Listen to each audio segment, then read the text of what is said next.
Morning, world. Morning, Kame. It's back to work today. Is it back to work today for you?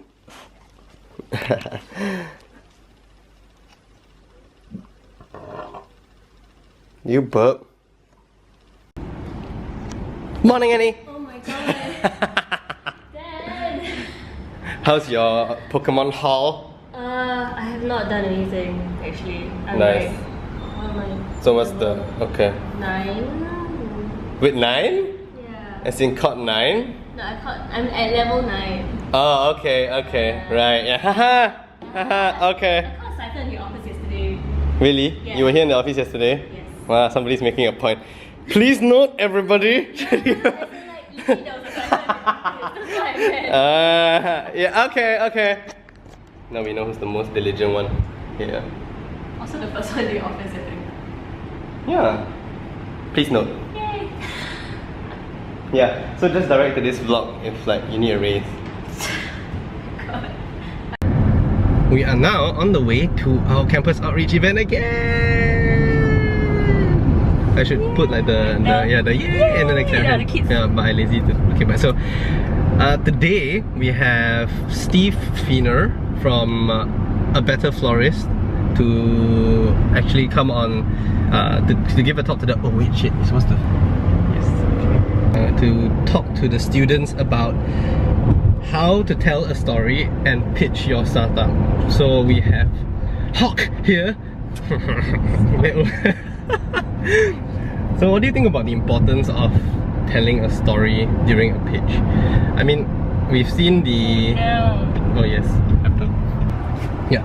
So what do you think about the importance of telling a story within your pitch? I mean, do you think that people, I mean, or rather founders could just... I'm not experts in yeah. Okay. Do you think that founders could just say like, oh yeah, you know, I'm the Uber for sweets, or I'm the Uber for pedophilia and stuff? Then what?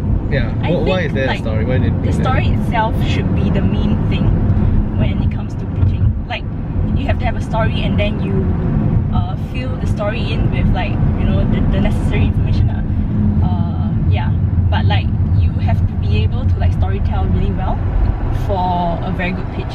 Right. Yeah, Okay, but because like you do not only need to sell like your traction, whatever, but I think like you gotta like touch on the emotional part, you know? yeah, tug on the emotional heartstrings. Yeah. Like you slept on people's No, floor I don't think for it's... like how many times? Then like you no more home, sell your house. That thing. No, but okay, then to the point of like, I mean, we've also seen like there's a lot of startups that basically have no story. I mean, you come from a good background, you come from I think the well-to-do story family. that I meant was not like your personal like background, but how you are able to story tell like your service or your product.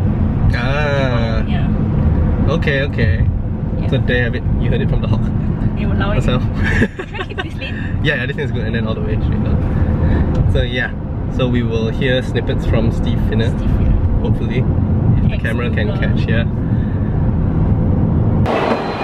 We are here at the Singapore Poly food court, feeling young. Like a student Yeah, now. feel young again. Cheap food here. This thing here costs $2.70. That was $2.40. Wait, let it. Okay. And then this tea is 80 cents. Fantastic. Where to get these kind of prices? We should all just work remotely from here from now on. Save money. We're here with Steve Fiener from A Better Florist. And he's about to give a talk and he's doing Wrapping up. Yeah. Last minute preps for an awesome talk to these guys behind here. They're ruthless. Competing against Starbucks here. Like, jeez. He looks like. They can teach me so much about Snapchat. Alright, dude. Best of luck, man. Sure. No, not Steve Jobs. Okay. Anyway, it's the 7th month. So if you're asking for Steve Jobs, you know, you'll probably have to come down. But anyway, let's all welcome Mr. Steve He is here to talk to you guys about how to do a business pitch and how to tell your story and convince people to invest or buy your product or invest in your company. Steve has his own company called A Better Florist. And just in case, during Valentine's Day or birthdays and stuff, if you guys are looking to buy flowers for your boyfriends or girlfriends, you might want to go to his site. He can sell you flower bouquets for 30% less and can deliver in 90 minutes flat, in case you guys forget. Right, so without much ado, let's welcome Mr. Steve. Yay! I didn't pay him to say that. So, for one thing, I'm one dude at like the top of this hall, and now I have to like do something to captivate an entire audience. So that's the first lesson. It's ultimately, who are you pitching to? If I'm going to do this on a one-on-one basis, I spent about 7 minutes going through that. It's a really long time to do that on a one-on-one interaction. Very often, people don't shut up for 7 minutes. Lesson number 2, and I can like draw it on a whiteboard, but like I don't want to be like my dad. So, be prepared. In the third meeting, it was with a pretty prominent VC fund, and I wanted to talk about something.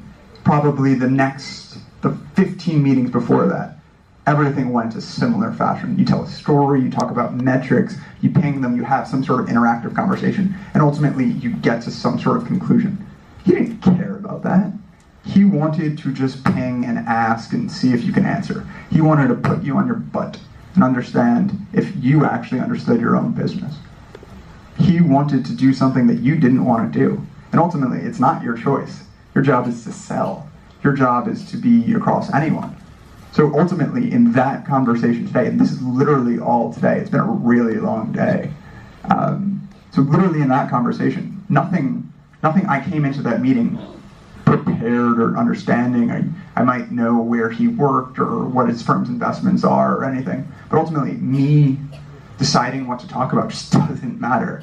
He literally got there and could abuse me with questions. And ultimately, it was my job to not only be able to answer those questions, but to be able to answer the questions that he wasn't even thinking about.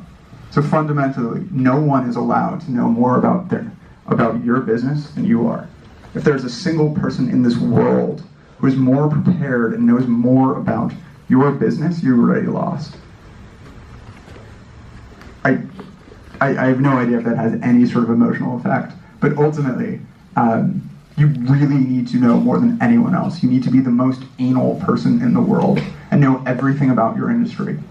So who here actually wants to start a company? Why the hell are the rest of you here? Who here actually wants to start a company? Why? Just scream it out if you want. Why do you want to start a company? Somebody scream something out. Why do you want to start a company? Profit. Okay. Profit. What else?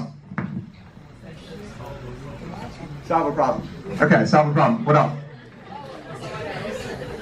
Okay. You don't want to work for... What else? Profit. Solve a problem. What?